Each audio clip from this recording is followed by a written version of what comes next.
Tem muita coisa para falar. Vamos falar daquela esculhambação que aconteceu no Rio de Janeiro. Foi o festival da esculhambação. E não há inocentes nisso. Aliás, em muitas coisas, lá nas barragens, a gente sabe que não há inocentes. Há sim um peso de culpa para cada lado, mas não há inocentes. No Rio de Janeiro, federação, meu Deus. CBF, pertinha, vizinha de toda aquela esculhambação, não emitiu uma notinha agora a respirar, zero. Os dois presidentes, uma brincadeira, os dois presidentes, a polícia militar, e o pior para mim, cada um tem a sua opinião, né? O pior para mim, a justiça meteu o bico nisso. Com tanta coisa que a justiça tem para fazer no Brasil todo, mas no Rio de Janeiro, todo mundo sabe. Aí a justiça entra numa briga por onde vai colocar o meu bumbum, a minha torcida. Peraí, ó.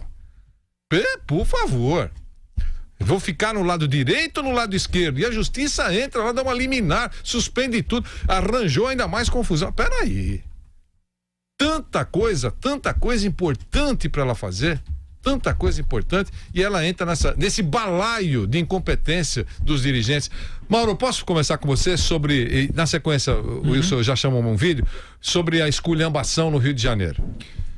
Olha, até para o momento da hora do almoço, o momento de família, como deveria ter sido, a gente bateu o recorde entre tantas coisas que a gente tem tido no Rio. Só para pegar um exemplo de 21 anos atrás, pelo Rio São Paulo, que era a organização tanto da Federação de São Paulo quanto do Rio. Mas a gente teve exatamente um Vasco e o Fluminense, que o Vasco entrou em campo em São Januário e o Fluminense entrou em campo no Maracanã, e claro que as equipes não jogaram. Mas enfim, ontem a gente teve um caso, a gente está tendo as imagens, quem pode acompanhar com o Esporte em Discussão, de um jogo que começou sem torcida e a partir de 28 minutos teve torcida. Então foi um regime semi-aberto, digamos assim, porque não tinha ninguém e aí o pessoal entrou, né? Então foi mais ou menos isso que começou. Agora, se a gente imaginar, por que toda essa confusão ontem, e a gente está vendo essas imagens de gente com ingresso? Não é porque o cara forçou a barra, não, eles estavam com ingresso, estavam querendo aí para termos que se usa, mais cliente de torcedor. Aí entrou todo mundo sem ingresso e sem revista. Mas enfim, foi aquela coisa. Ok. Mas, de novo, por que toda esta esculhambação? Porque tudo isso aí, e repito, não vou usar o termo varziano, porque a várzea merece respeito. Claro. Aí não. Tudo começou porque lá em 1950, quando da inauguração do Maracanã, e rapidamente a gente vai tentar contar a história, o Vasco foi o campeão estadual de 50 e por isso ele teve o direito adquirido de, a partir daí, de estar sua torcida à direita das cabines de rádio e televisão. Ponto. Aí, ok. Aí, então se convencionou que o Flamengo fica à esquerda, o Vasco à direita, Vasco e Botafogo ficam no mesmo lado, o Flamengo e o Fluminense ficam do mesmo lado, mas se convencionou com os anos, quando era Fla-Flu, o Fluminense ia pra direita, o Flamengo ficava à esquerda, ok, segue. Aí com o novo Maracanã com consórcio, a partir de 2013, o contrato assinado, o Fluminense fez constar no contrato, que nem todas as coisas ele está cumprindo. 60 anos depois, que nos jogos ele ficaria. E nos 9 Vascos e Fluminense desde 2013 ficou. Só que dessa vez também se convencionou pelo regulamento do campeonato, por sorteio, que o Vasco, que também tem a melhor campanha, poderia ficar à direita. Então o Vasco resolveu ficar à direita. E o Fluminense falou, não, tá aqui o New Maracanã. Mas aí o Vasco falou, mas desde 1950, quando o estádio Mário Filho nem era Mário Filho, se joga aqui. Então, quando o bom senso falaria, gente, vamos tentar arrumar. Eu sei que tem as lojas físicas que você pode ficar, você pode pintar ao lado do estádio, ok. Mas no fundo a discussão era para saber em que lado ia ficar a torcida. Não é se o jogo seria em São Januário, não é se o jogo seria nas Laranjeiras, seria no Engenhão. Era só para saber o lado da torcida. No estádio moderno. E daí no estádio moderno, no novo futebol. Aí você fala, não, gente, não é possível. Isso é uma discussão de maturidade de Teletubby. Para onde eu vou ficar a sua torcida? Não é nem pro ataque que vai, não. É onde vai ficar a torcida. Isso aí. E por causa disso, não tem... Foram a justiça, cada um de um lado e tal. E no sábado, finalzinho de noite, tarde, o presidente do Fluminense, Pedro Abad, fala, dá uma coletiva, olha, por isso e por outras, eu acho o seguinte, vamos lá, torcedor do Fluminense, vamos lá pra guerra. Ele conclama a guerra. E depois alguém fala, presidente, você chamou a guerra no momento de intolerância, de tudo tal, ainda mais no Rio de Janeiro, do jeito que tá. Aí o Fluminense soltou uma nota oficial. Gente, é melhor nem ir ao estádio. E o Vasco, diferentemente, não, vão ao estádio. Aí, à noite, praticamente madrugada, a desembargadora pegou e falou, gente, o presidente de um dos clubes manda a torcida ir à guerra no Maracanã para tomar posição. Então vou fazer o seguinte, vou fechar os portões. E os portões ficaram fechados. Só que ao fechar os portões, ficou essa bagunça que se viu com violência, com bala de borracha. E eu recebi hoje pela manhã, inclusive, balas de borracha vencidas, né? Eu não sei tecnicamente como é que fala, mas aparecia a validade da bala de borracha. E quando o jogo começou com torcida zero... O que você vai fazer com bala de borracha? Pois é, vencida. Eu não sei se dói menos ou dói mais, mas enfim, a bala teve... Não, me mandaram a foto mostrando lá no Maracanã, em volta do Maracanã. A validade da bala. Até a bala de borracha tá vencida. Num lance que todo mundo pede, uns mais ou menos. Resultado, entrou todo mundo e ficou isso. Então, de novo, o que a gente está conversando é porque Manhê. Aliás, Nilson, é o seguinte, normalmente eu fico aqui, mas eu acho que você tem o direito de sentar no meu lugar. Eu vou sentar no seu lugar também.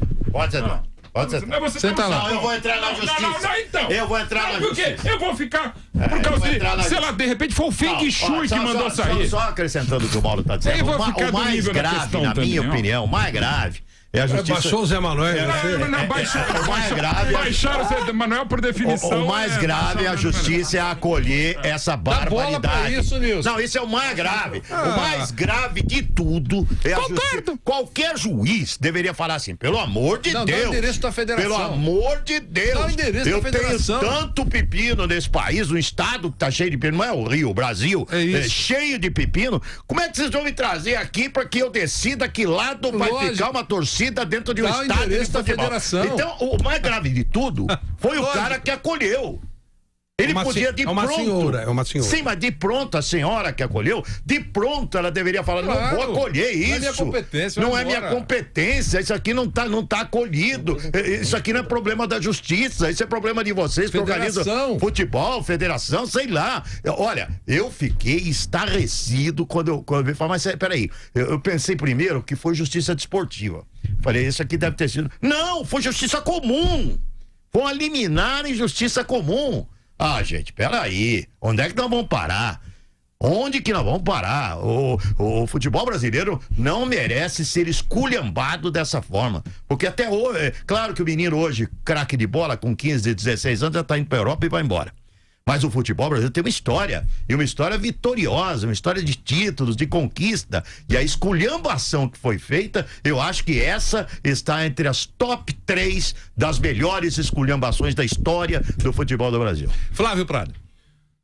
Tudo que foi dito pelos nobres companheiros, é claro que eu concordo, mas eu queria acrescentar um detalhe que me chama muito a atenção. Como as pessoas não se respeitam. Porque, em cima de tudo isso que foi colocado, é de se imaginar que os torcedores, por mais amor que eles tivessem à camisa dos clubes, que eles tivessem o mínimo de autorrespeito. E se eles tivessem o mínimo de autorrespeito, eles não teriam ido lá. Claro que não. Por exemplo, tem uma senhora que está com um bebê. Aquela foto. Essa senhora, ela tem que ser processada. Ela tem que ser processada por uma irresponsabilidade com a família dela. Se ela não tem senso de responsabilidade, ela deveria ter responsabilidade com os filhos. Um outro menino, 16, 17 anos, cadeirante, ele foi com um grupo de pessoas e no meio da confusão desapareceram, ele ficou lá, abandonado, largado. As pessoas não se respeitam. Se elas tivessem o mínimo de respeito à própria dignidade, elas não iriam ao estádio. Mas não é agora, nos próximos 10 anos. Não aparece mais.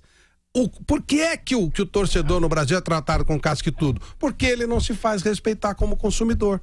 Qualquer lixo ele aceita. Ele aceita qualquer coisa. Ah, o presidente do Vasco mandou ir, o cara vai. O presidente do Fluminense mandou ir, o cara vai. Quem é o presidente do Vasco? Quem é o presidente do Fluminense? Que credibilidade eles têm? Que respeito eles merecem? Quem são eles para ser líderes desse grupo de pessoas? Então, as pessoas têm que se respeitar mais. As pessoas no Brasil, elas não se dão ao respeito. Elas aceitam qualquer porcaria. E aí as pessoas que estão organizando e que não estão nem aí com futebol, eles querem saber de interesses próprios, eles têm os esquemas deles, estão lá para tirar proveito do futebol, eles vão um pouco se lixar. Já que você não se impõe, já que você não se respeita, os caras não vão respeitar. Eu fico muito admirado como as pessoas não têm amor próprio. É impressionante. Aceitam qualquer lixo. E a partir do momento que se aceitam lixo, vocês terão muito lixo pela frente. Continuem indo aos estádios, continuem frequentando esses lugares, continuem fazendo isso. Aí vocês vão ter cada vez mais a sua cota de lixo aumentada. Se você quer lixo, tome lixo. E ontem foi uma carga bem grande de lixo. E eu tenho certeza que a maioria, se for perguntar hoje, eu iria novamente. Então tá bom. Como uma velha música dizia do Gonzaguinha, você merece.